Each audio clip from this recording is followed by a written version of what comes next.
છોટાઉદેપુર જિલ્લામાં 7 તાલુકામાં પશુ ચિકિત્સા માટે 17 એમ્બ્યુલન્સ ફાળવવામાં આવેલી છે, જેમાંથી 7 એમ્બ્યુલન્સ છોટાઉદેપુર જિલ્લાના 7 તાલુકામાં ધૂળ જ ખાઈ રહી છે। Story report by Mohansinh Surti, Chhotaudepur. મોકલાવો મેડમ, એટલા માટે ફોન કરેલો। જ્યાં સુવિધા ચાલુ હોય ત્યાં જ ગાડી જાય? हाँ, અચ્છા, અમારે છે મેડમ મિનિમમ છોટાઉદેપુર 20 કિલોમીટર જેવું થાય છે। बराबर તો આ અમારી આજુબાજુમાં ક્યાં સુવિધા ચાલુ છે એ કહો ને અમને। ચાલુ રાખો। હા, કોનાટા પછી કોલી એ બધા ગામમાં રોજે એમ્બ્યુલન્સ આવે। બંધ છે મેડમ એ બાજુ તો બધા, કોઈ એમ્બ્યુલન્સ નથી આવતી। નજીક લાગે છે આપનો કોનાટા? ગુનાટા ને છોટાઉદેપુર સરખું થાય છે, આમ તો બહુ દૂર છે, મિનિમમ 15-20 કિલોમીટર જેવું છે। હા, ત્યાંની એમ્બ્યુલન્સ બંધ બતાવે છે સર હાલમાં તો। એમ્બ્યુલન્સ બંધ છે?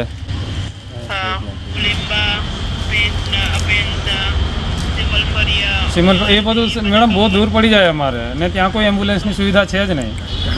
અમે તપાસ કરી તો અમુક જગ્યા પર કહે છે કે ડ્રાઈવર નથી।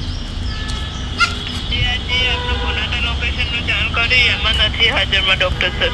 ડૉક્ટર હાજર નથી ત્યાં, હા, તો પછી એમ્બ્યુલન્સનો શું મતલબ છે મેડમ?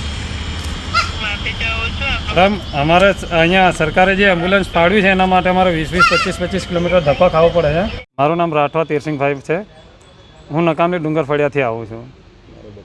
મારે બકરો બીમાર છે, તો સરકારે જાહેર કરેલ નંબર 11962 પર અમે કોલ કર્યો ઘરે રહીને, તો ત્યાં અમને જાણવા મળ્યું કે અમારા ગામમાં કોઈ આવી કોઈ સુવિધા છે નહીં।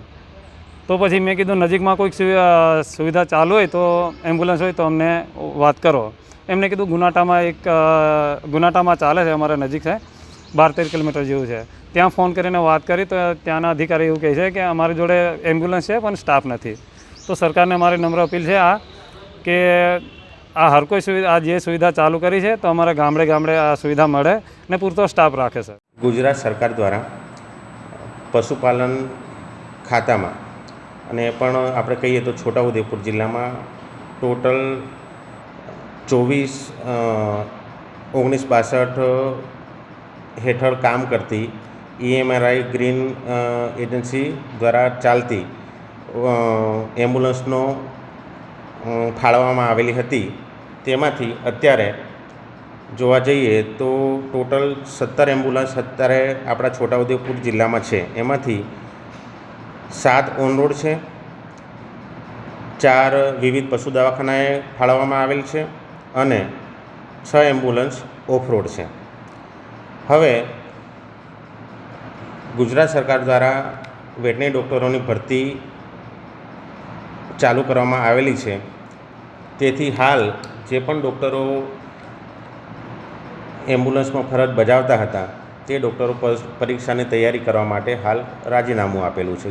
તેથી જે પણ એમ્બ્યુલન્સ હતી તેમાં ડૉક્ટરોની અત્યારે ઘટ થઈ છે અને એના કારણે એમ્બ્યુલન્સ હાલ